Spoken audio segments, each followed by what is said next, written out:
Hello everybody, thank you for being here for the video.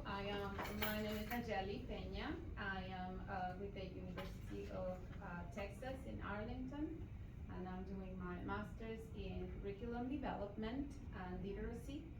And today I have some practical activities to teach for people like us, busy teachers, who are always on the go and want to fulfill the requirements for the county, for the school, for our kids, and at the same time, we don't really have that much time. Attention, any student remaining after school must be with a teacher, a sponsor, or their coach. If you're not with a teacher, sponsor, or coach, go to the first floor cafeteria to the Lion's Den. Again, any student after school must be with a teacher, a sponsor, or a coach. If you do not have one, go to the first floor cafeteria to the Lion's Den. Okay. That was very original, right? Okay, so the activities that I got for you here, it goes with AKOM and UDL. We are required to do UDL here in the school for the county. This is something that I hear it is new for you. This is what I already know. I had already taken this training that I would like to share with you, because I see when I heard about the UDL and it connected with me with what I had done with AKOM, or all kinds of minds. In AKOM, you talk more about the brain development and the stages of the brain and how it works and how it connects with how our students learn. And all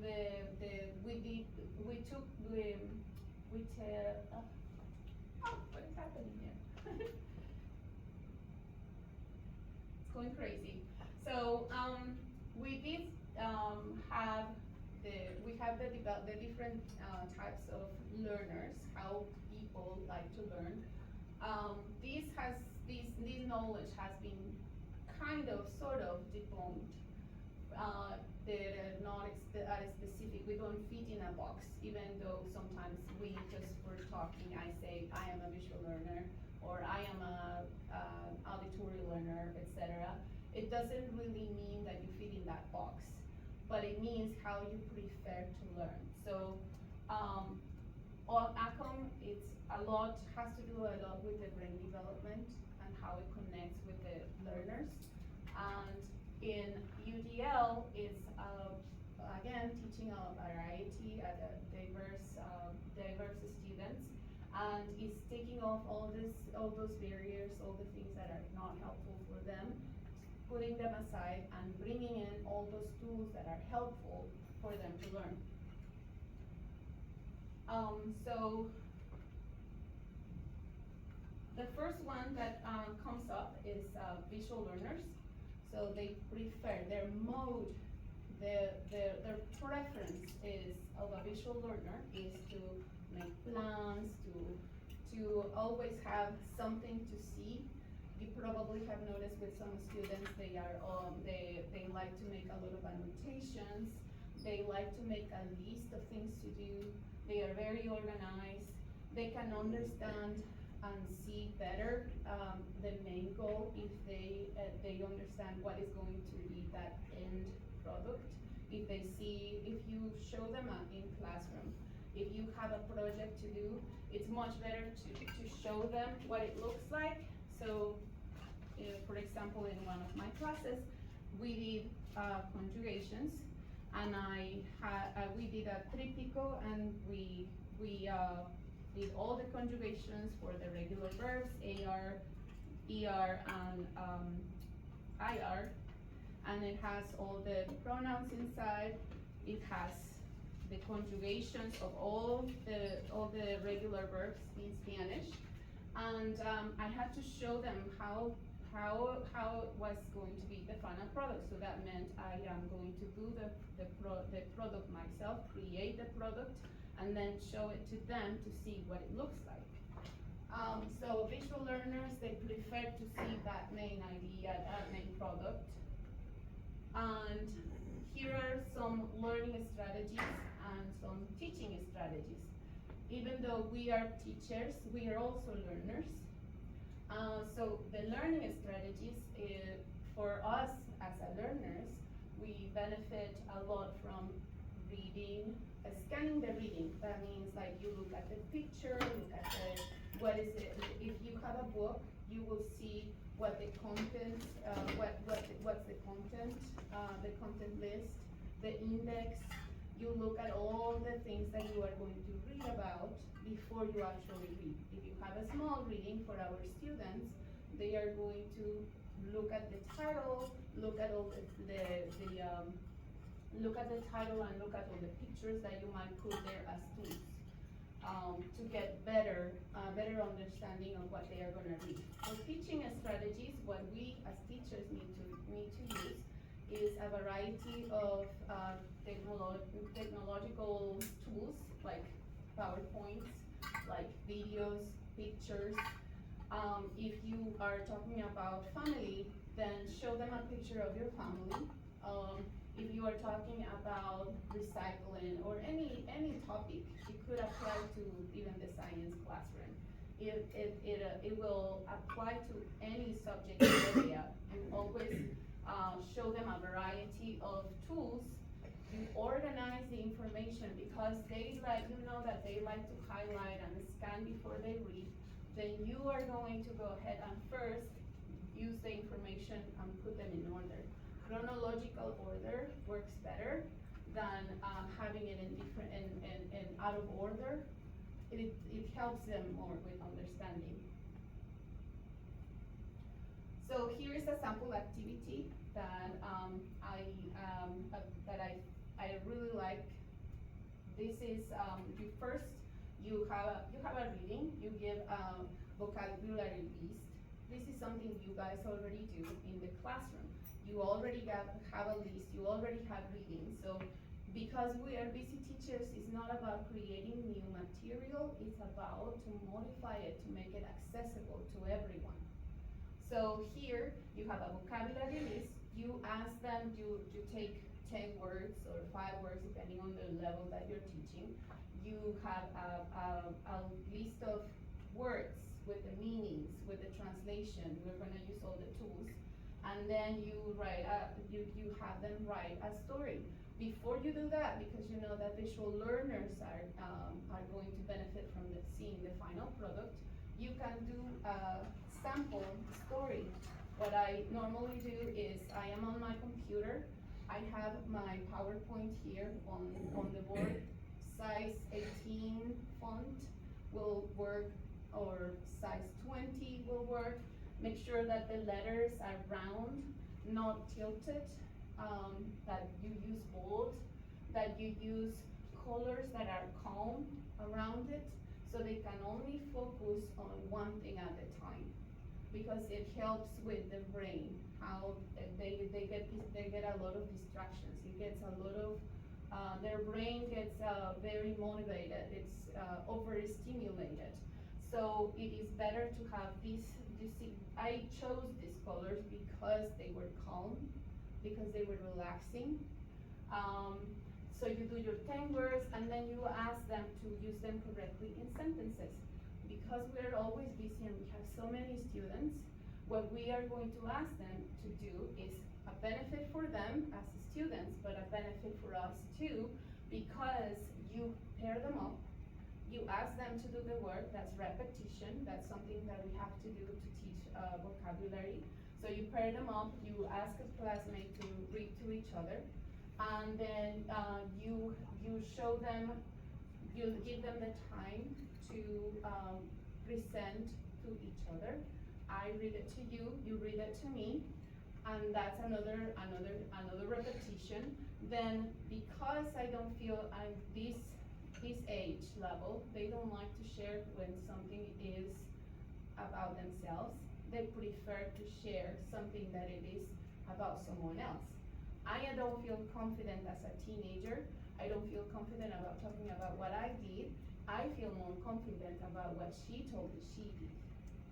So in this case, you are doing exactly some of the things that you are already probably doing in the classroom, but in this case, I am going to share about her and she will share with the class about me. And that's going to give them confidence and trust, and it's going to start building up, and it's going to get that presentational skills that they need. Kinesthetic learners, they usually prefer to do something with their hands, tactiles. They prefer to move a lot. They make a lot of signals. Those are the kids that are bouncing in the hallway, and they're bouncing on their seats. So they also learn a lot. They prefer to learn when they create connections. So someone who is, if you are teaching math in an ESL classroom, for example, you're teaching math, they are going to learn better if they are creating a connection, like going to the store and make it meaningful. So if they are buying gum, it's much better than if you say, okay, if you are doing the shopping list for your mom, right? It's going to be more meaningful. Everything they learn, it has to be very meaningful. So, as a learners, this is how the strategies as a learner, you, me, or them, this is what they prefer to do. They benefit from a quiet space, from being relaxed because their body asks them to move a lot. Having quiet music, quiet background music, having short breaks, to read notes while walking. This is something for memorization. It works when you give them something, like I would say sometimes to my students when they have to do chores and that is their excuse for not practicing something. I say, well, I have to help out at home. Then okay, well, grab your broom or whatever, record yourself, and be going back and forward doing your chores while you are doing something physical that doesn't require you to think. You are gonna be doing something mental because you are gonna be multitasking, but you are also going to be motivating not just you physically because you're doing an activity, but also your brain, and it's going to be better for retention. Teaching strategies using a lot of realia like coins to count for money is better than just having a list of all the numbers. Having to practice the pronunciation and all that it works so much better when you actually give them fake money and they are doing an exchange, they are doing a purchase.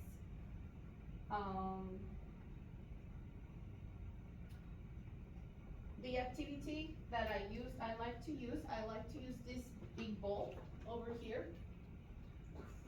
Put it for the camera. This is the right?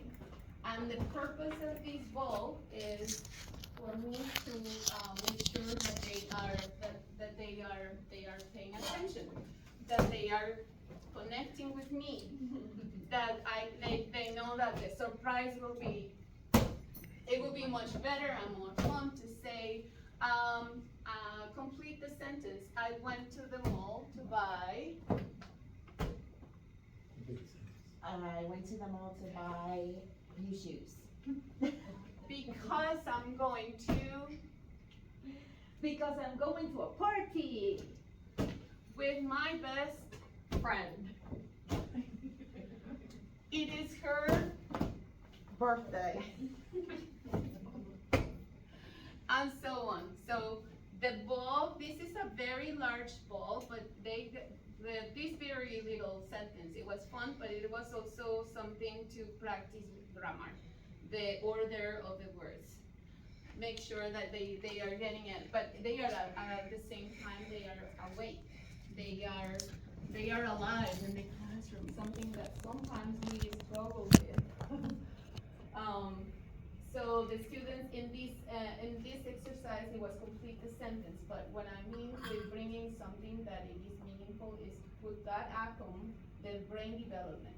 What is the age telling them that they have to do? and the UDL to take out the barriers. If you know that they get overstimulated with a lot of noise, make sure that you have signals. So when I enter in the classroom, I make sure that first everything is quiet and everything is silent. So as I welcome them in the door, we practice and model, and I use other classroom management strategies. I do a snap, and I put my hand up, and that means they already know that with my hand up, I'm waiting for like the cell phones to go away. I'm waiting for their attention to be on me, and then they have to be looking at me. But that is not and signal is the sound. If they are looking away, they hear it. If they see my hand, they may not hear the sound, but they saw my hand because they are far away, and it's just a small snap. It's not something major, because I always tell them I don't want to stress them. I want to make sure they feel comfortable and they feel welcome, instead of screaming their ears out. That's something that we sometimes do, that it's very annoying when they are not paying attention, right? It is frustrating. So to choose a signal, it could be a chime, it could be a snap, it could be a clap.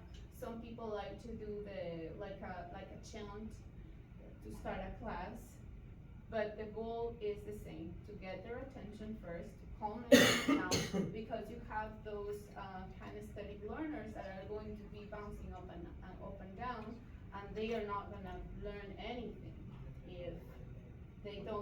if everything is quiet. They are going to be overstimulated, and everything you say is gonna come through one side and just out of the other. It's just not gonna make any sense. So you are going to make sure they look at the questions, because this is also for the visual learners. They're gonna look at the questions, and the students will stand up. I usually have them all around the classroom making a humongous circle, and we are bouncing the ball. We're throwing the ball at each other. Even though I have had those students that have so much anger, this is a ball that doesn't bounce. It's a ball that is not gonna go up on the ceiling and break a tile or break something around the room. It's a very light ball. It was like $3 or $4 in Temu. That's a good resource, another tip. So it's very cheap, and it's not a real ball, it's an inflatable, and that means it doesn't bounce. But you can have anything else that you like that is relatable to what you do.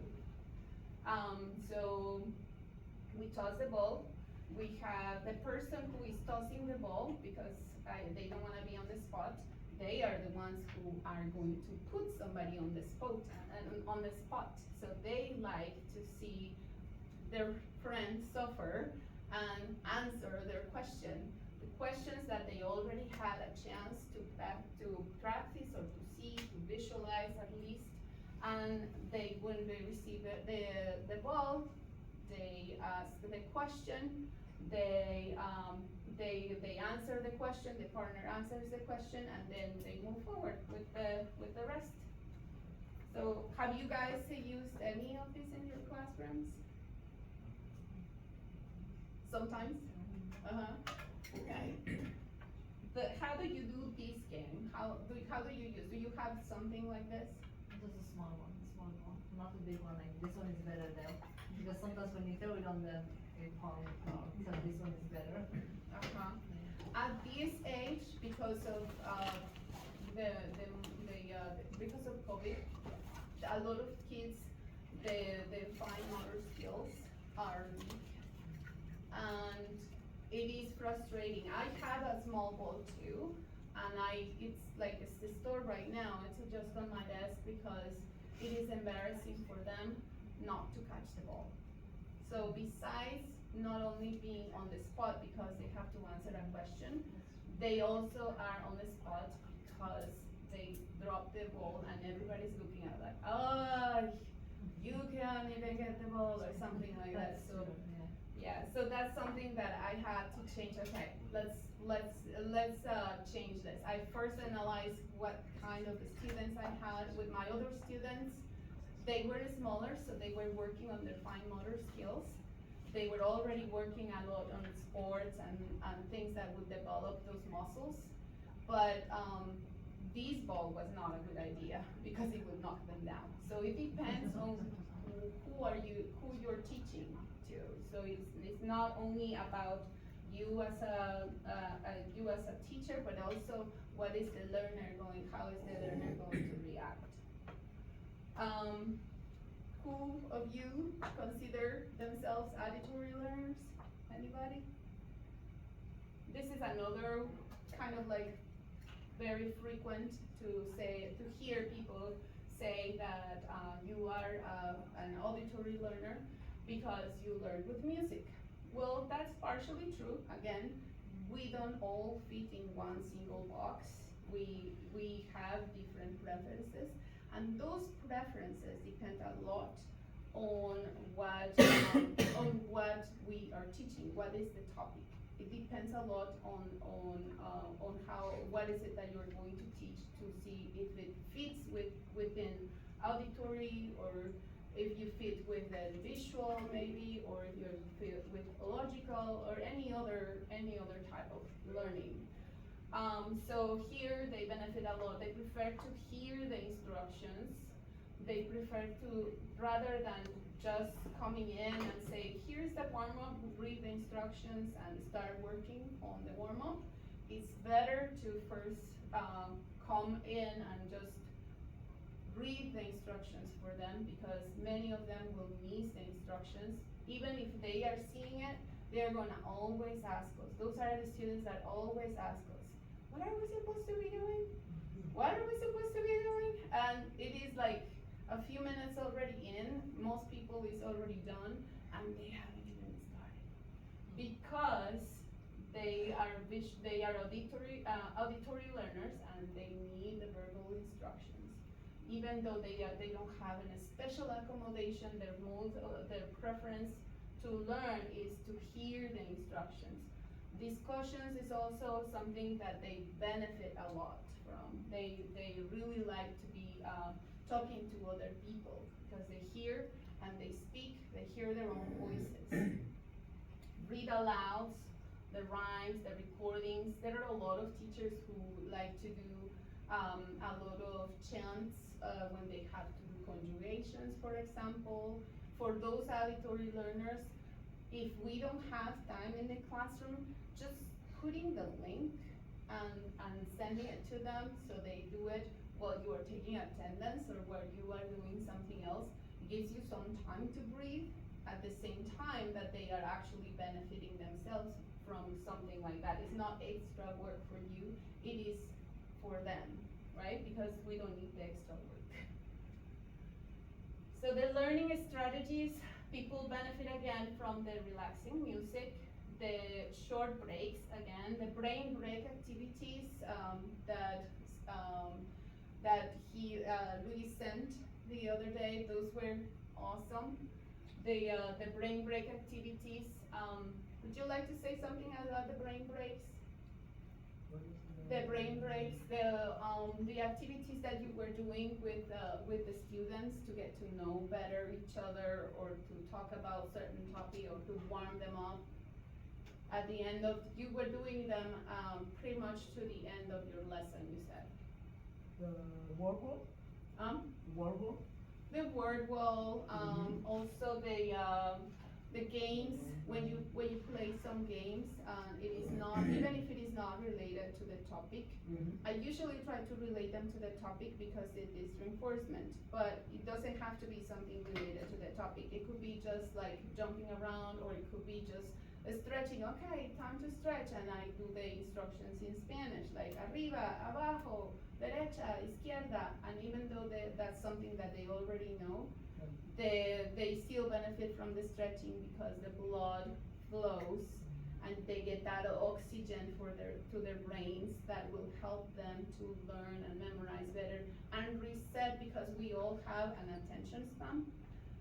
they are going to, every time you do the brain breaks, it's going to reset that attention.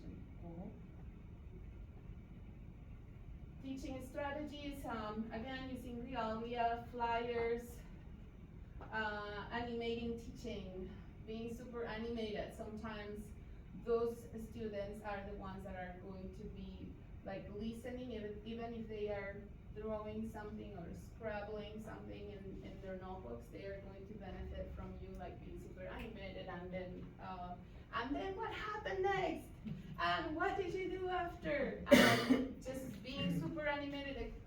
To me, it feels kind of like you go on stage and you perform with them or for them, and it's kind of like, to me, it seems like very, very similar. You are performing something because that's not the way you actually speak, right?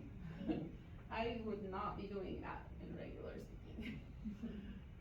Okay, so see it. A lot of you, who have used songs in their classrooms? You have? How did you use your songs? I use it as a listening activity, basically for, I try to find songs, and it's not often, but when I use them, it might be vocabulary related, and I usually try to find a certain genre of a Spanish song. So they're introduced to more artists, but also I find if they have a certain grammatical tense, like if it's the past tense, or if it's the present tense, or we're looking at the future, and then I blank out the words, and I give them a chance to listen to it once, listen to it a second time, so they can go back in and fill in the missing words, and then we go over it, and then I give them an opportunity to sing it, if they want as a class, so they work with the speaking, so. Some do, some don't. Yeah, yeah. It is like a gamble between who is going to actually do it, and if there is a leader that is really good in Spanish, you notice that they are going to be the first ones, and everybody's going to follow them because that's a cool person, and that's a cool person we have to follow. They do it. If that person does it, then that means I want to be cool like him or her, and I'm gonna do it too. So yes, in this one it's the same. Listening, finding lyrics. It's hard to find lyrics that are appropriate for the age, right? So usually going to Disney movies and those sort of things, even though they are very childish, language classes are supposed to be like a break from the boring things that they have to learn in math, or they have to be like bored, maybe in science. If they don't like science, they might be bored. So they can get to be childish again, and especially at this age, they don't like to be childish. But when they are learning something and they see, again, you convince the one person to do it, the cool guy or the cool girl, they are going to buy into it. So they will look at the lyrics first for those visual learners. They will have the chance, this could be even a warm-up, where they are gonna say, okay, now these are the instructions, you read them for the auditory learners and say, you have the visual learners, so you put the instructions on the board and you say, the instruction says that you are going to be looking at this paper with the lyrics of such song. And then you are going to circle all the verbs, and then you go take attendance or prepare the next thing, and that's also giving you a break, or even just have a sip of water. That sometimes it seems like a luxury at times. Then you are going to look at the song, use the lyrics, and listen to the song carefully, and then you write as many words as they can understand. The students are going to listen. I usually turn off this so they can listen, and they can pay more attention to to the song, and then play the song. We play again the song Well-Rounded Font Size 15. Sometimes I let them use the paper, sometimes I let them use in Canvas. Right here we use Canvas, but I used to use Classroom, Google Classroom, so the tools from Google Classroom will work the same, very similar. So you play the song, you have to scroll it up and you look at the words. You know the meaning of, you talk about the meaning of the words because like you said, there are some times where they are talking in fast, there is a sentence that you have to cut down and you have to see what it means so they understand the context. And then as a class, they apply the words. Also, when you are done with the song, they can get more repetition if you present the words in a different way. Could be maybe flashcards that you have. It could be scrambled words that you have. Letters you cut out, and then you set a timer, and the timer tells you, okay, I am going to give you. You have 30 seconds, and you are going to see how many words from here can you spell, and you give them a bunch of letters, and they are trying to find the letters, and that's how they can work on spelling. And then the words that they do, I mean, you can expand it, and you can do more exercises like translations, if that works, or if you want to do drawing or imagining what is happening in the song, you can expand it as much as you can. For the logical learners, this is something that is very many people don't really identify as they identify with visual learners or auditory learners. The logical learners are seen like more mathematical because they like processes. They prefer those subjects because everything is set. So for those logical learners, having puzzle pieces to explain a grammar structure, grammatical structures, it works really well because they see they have piece number 1, piece number 2. Color coding also works really well. Planning and highlighting, planning with, highlighting instructions, keywords, learning strategies for the learners. It is good for them to classify, to categorize information, so tables, like the game Basta. Who has played Basta? Do you know the game Basta? No? So there is this game where you set your columns. Oops. It's not working. Oh, it's not working because I am connected here. So you have your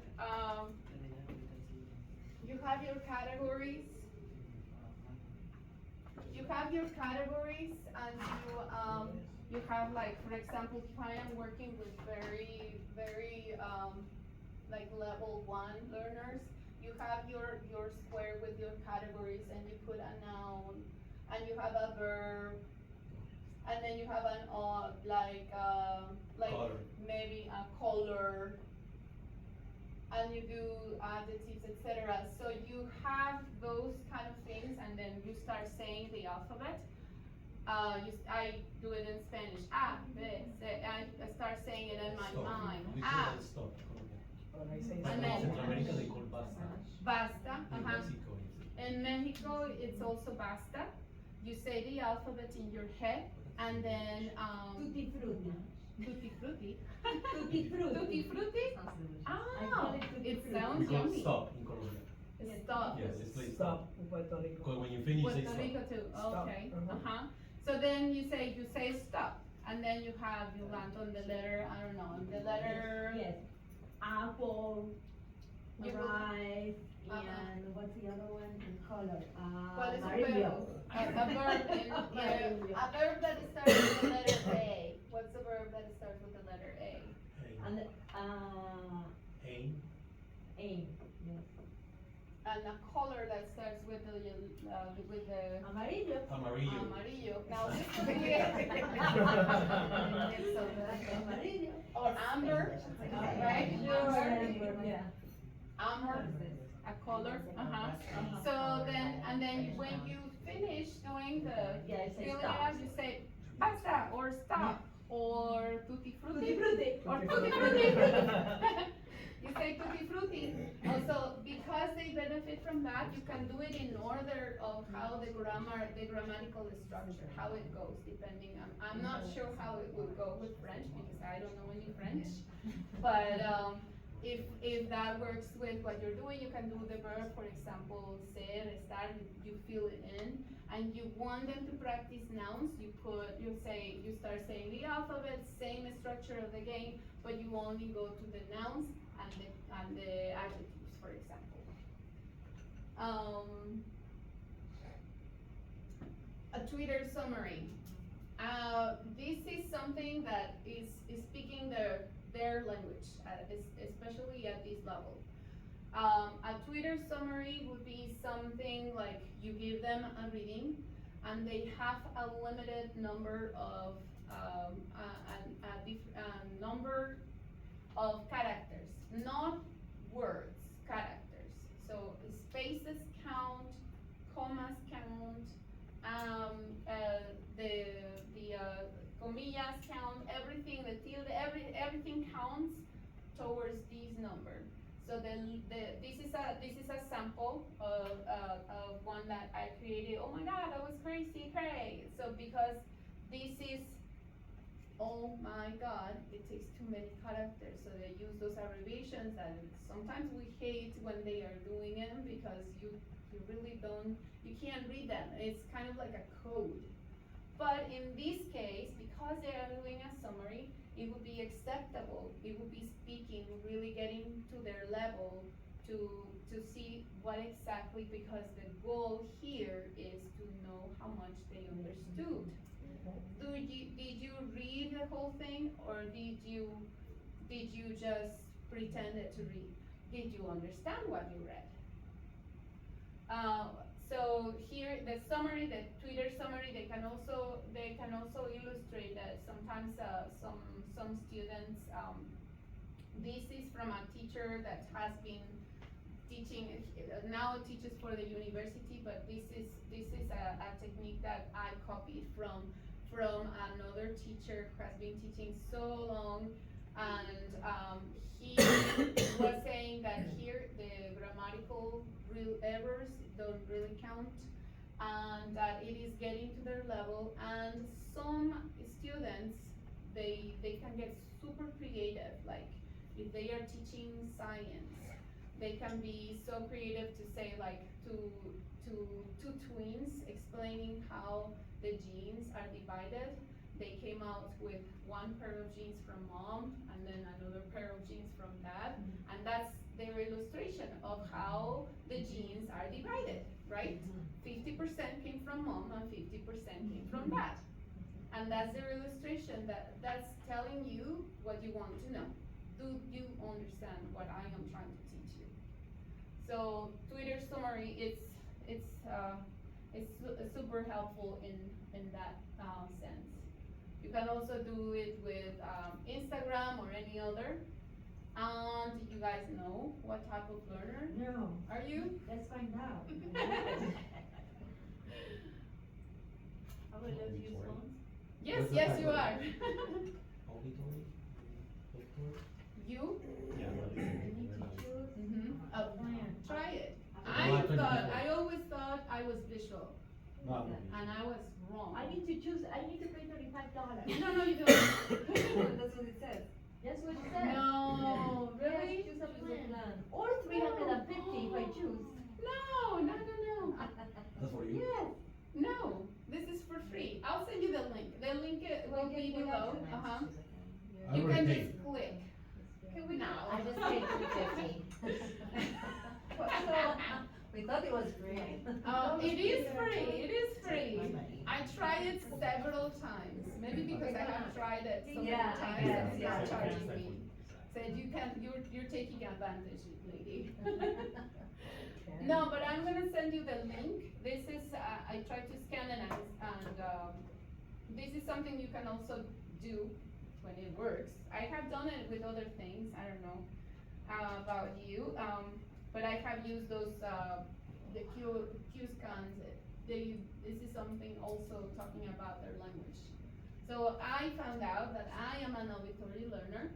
I prefer to learn when I see things, it just kind of like clicks better, but that's a way to demonstrate that we do not fit in one single box. Even if we are regular learners, especially those who have special needs, who have ADHD or they have, I don't know, attention issues, etc., don't fit in a box. You have to be aware that you are going to reach the most if you have a variety of things, tricks under your sleeve. And all the activities, as you could see, the ideas were things that you already have. Why? Because you are busy teachers. We have to do UDL, but we don't have planning time enough to allow us to plan something new, something bright. The point here is to tell you that there are different ways where you can reach people to meet them wherever they are at their same level without going overboard and overwhelming yourself and being unhappy about what we're doing. Because we are here because we love to teach. And we don't have to hate it if we are doing this with just having in mind what are the needs, how they benefit. So I'm gonna send you the link also to the AKOM so you can learn more about the age group. But like if you have siblings or cousins or children who can also benefit from this, because you know that we are not learners only in the classroom, we are also learners outside the classroom, in real life. We're always learning something. So I will share these links and some more in case you like to see. So that's all for me. Thank you. Thank Would you. you be willing to share the presentation with me? Of course, yes, thank you. I'll be your room. So I'm just gonna give you little page, a little sheet, it's 4 questions. If you can please just tell me what you think. Maybe you have already heard about it, or if you guys have pens or pencils. I have some here and them. We do, Mhm. it applies to us too. It's super short. We have it's super short, super short. I try to do it thinking that you guys are busy. Thank you so much for being here.